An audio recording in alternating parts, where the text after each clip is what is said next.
Mark Twain once said, if you don't read the newspapers, you're uninformed. If you do read them, you're misinformed. My hope for today is that the assembled press here will do their best to rectify that statement.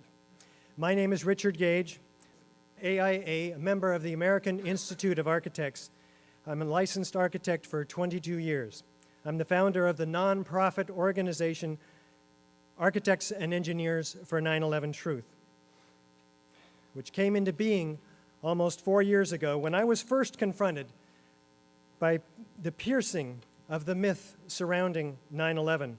Just as science finally ended a century of myth about what killed King Tut, AE 9/11 Truth is using science to end the myth of the government's official conspiracy theory about the cause of the nearly 3,000 deaths of innocent Americans on 9/11. The head of Egypt's Supreme Council of Antiquities, Zahi Hawass, told USA Today, "It's fascinating for us to try to use science to trace truth. Likewise, the architects and engineers for 9/11 Truth are using science to trace truth in an historic detective story that is rivaling the search for the reality about King Tut." In his book, The Ground Truth, why does John Farmer, the senior counsel for the 9/11 Commission, state that at some level of government, at some point in time, there was an agreement to not tell the truth about what happened? That lack of truth is backed up by our architects and engineers with quote after quote on our website, such as from petition signer Alfred Lopez, who states, "I'm a structural engineer with 48 years of experience in all types of buildings. I agree that fire did not cause the collapse of the high-rise buildings. The most realistic cause of the collapse is that the buildings were explosively demolished." And from architect Dennis Holloway, "It was the discovery of molten steel in the debris that made me realize that something was really wrong about the mainstream media coverage of the towers." And from architect Carrie Lewis McCarthy, "It's very hard to understand the complete lack of concrete rubble in the debris field. Even had the basements filled with concrete floor slabs debris, there should have been a stack of floor elements at least 9 or more stories above grade. I haven't been able to reconcile the promoted theory of collapse with the way I know buildings to behave." Today, I'm quite pleased to announce that now we have more than 1,000 architects and engineers signed on to the AE 9/11 Truth petition, demanding of Congress a new and truly independent, unimpeachable investigation into the destruction of the 3 World Trade Center skyscrapers on 9/11.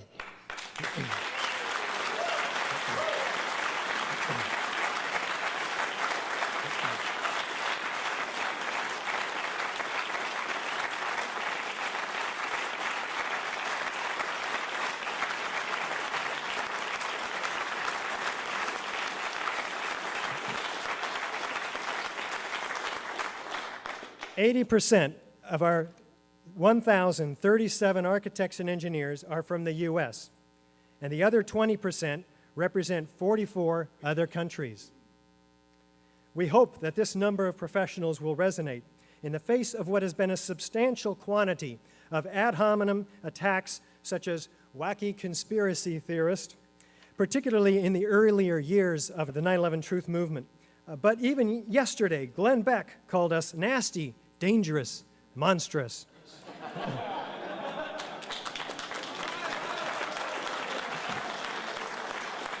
We don't offer conspiracy theories at AE 9/11 Truth, just scientific, forensic facts whose implications, albeit, are quite disturbing. This press conference is an effort to be of service to the public in our capacity of more than 25,000 years of collective, professional, technical experience. Why are we risking our licenses, our reputations, our time, and our energy? This morning, you're going to find out. We are also joined by over 30 volunteers and tens of thousands of supporters around the world. Today, our supporters are holding this press conference in 31 cities, 19 states, and throughout the world in 5 other foreign countries.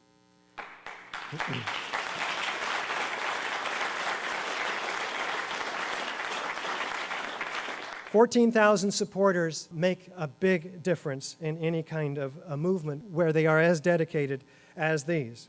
Our organization, Architects and Engineers for 9/11 Truth, attends architectural conventions, most recently in San Francisco, Washington, D.C., and Richmond, Virginia. We're educating hundreds of architects and engineers, and sharing their research systematically has resulted in new signatures in the petition and additional support for a new independent investigation. We've been interviewed by the media around the world on this topic, including several dozen interviews and articles in print, such as World Architecture News, Silicon Valley Metro, and in Japan, Asahi Shimbun, Focus Money magazine in Germany, TV appearances including the BBC, the Canadian Broadcasting Corporation, National Geographic, Fox TV, and PBS in Colorado. Over 140 radio interviews, including Coast to Coast AM, KPFA, KGO, KABC, and several aired debates with supporters of the official conspiracy theory. We presented 8 senators from Japan, the Japanese Parliament, in November, all of whom expressed support for us as well as for a new investigation. After careful examination of the official explanation of the destruction of these 3 buildings, along with the eyewitnesses' testimony and forensic data that was omitted from the official reports, we, along with other professionals in the 9/11 Truth movement, have concluded that a new independent investigation into these catastrophic events is both necessary and essential to the preservation of our democracy. Even the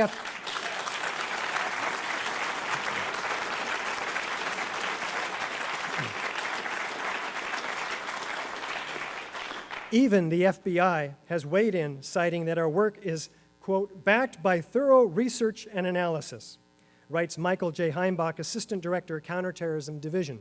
So what's going on here that even the FBI can see, but the mainstream media and our other government officials cannot or will not? We will present a very brief outline of the explosive evidence compiled, after which you'll have the opportunity to have your questions answered. Following this, there will be an opportunity to interview our speakers. More detailed information, of course, can be found in our DVD, 9/11 Blueprint for Truth, The Architecture of Destruction, available on our website, AE911Truth, and provided to you in your press kits. Let's see what a typical controlled demolition looks like. The way they do this is by placing explosives synchronistically timed floor by floor through the building so that we bring the building down symmetrically, vertically, at almost free fall acceleration, using the building's weight to do much of the destruction.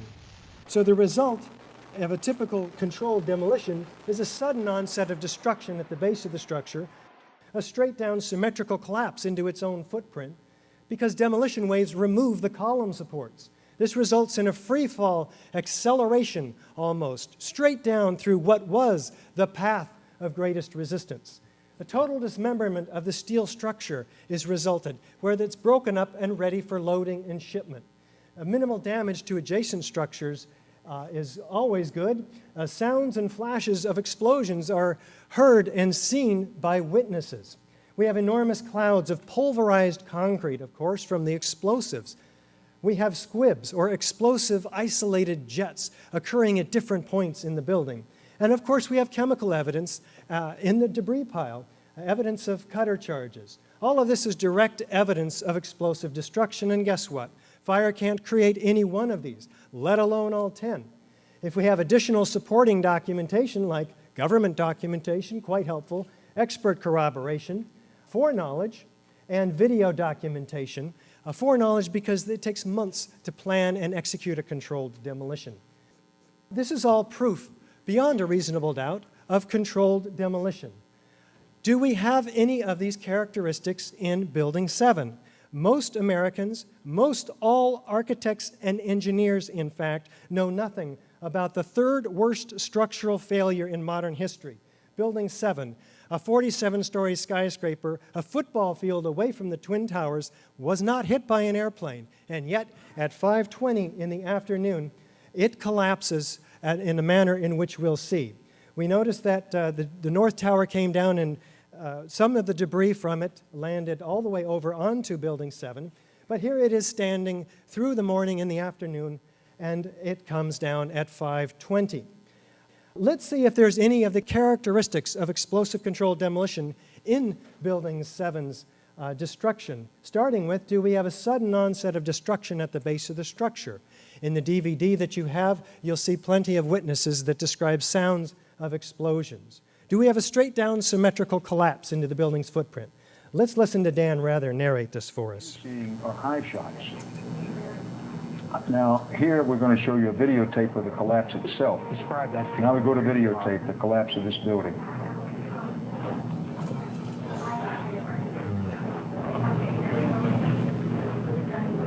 It's amazing. Amazing, incredible, pick your word. For the third time today, it's reminiscent of those pictures we've all seen too much on television before, when a building was deliberately destroyed by well-placed dynamite to knock it down. Now, Dan never repeated these words on mainstream media after that day. In fact, most of us, hardly any of us, have seen Building 7 coming down. It won't be played. Why? We'll see. Let's take another look from West Street.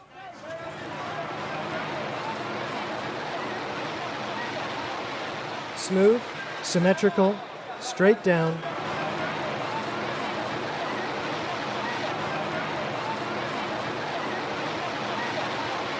Let's bring it back up.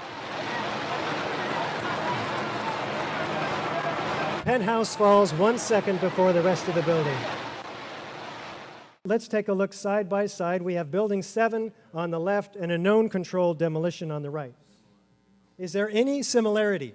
Is there enough similarity to warrant a new investigation into the possible use of explosives? Why did not NIST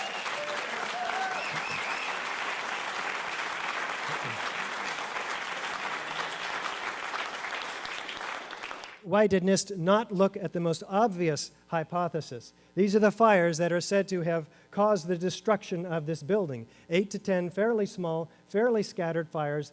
This one on the 12th floor, which is cited as the initiation of collapse. But we have a statement from NIST in Appendix L that says they have photos that show that fire went out in that area at least an hour, hour and a half before the building collapsed. So that area was cooling already. This is a huge problem for the official story. How do we bring a building straight down into its own footprint? We have to remove the column supports, 24 of them in this case, and all of them within 1/10 of a second of each other. Any deviation in that pattern, and the building will begin to tip. The question is, can fire, especially those fires that you saw, be responsible for this level of precision? Big problem for the official story. Let's see how fast this building comes down. In just 6.5 seconds, at free fall acceleration, as fast as this piece of thermite is falling through the air, is how fast this building comes down in the first 100 feet. Free fall acceleration. The building is accelerating, getting faster and faster, straight down through what was the path of greatest resistance. How does that happen? We have to remove all those columns. And it appears that we have the total dismemberment of the steel structure. A 47-story skyscraper, moment steel frame resisting, columns, beams welded robustly together, collapses like a house of cards into just about 4 stories. They all had to have been cut. Sounds of explosions heard and seen by witnesses. You'll hear and see those on the DVD. Enormous pyroclastic-like clouds of concrete suspended in the air, fueled by the expansion of these gases from the extremely hot temperatures associated not with those 8 to 10 small fires, but with something else that we're going to be looking at in a moment. Racing 35 miles an hour in every direction away from the building.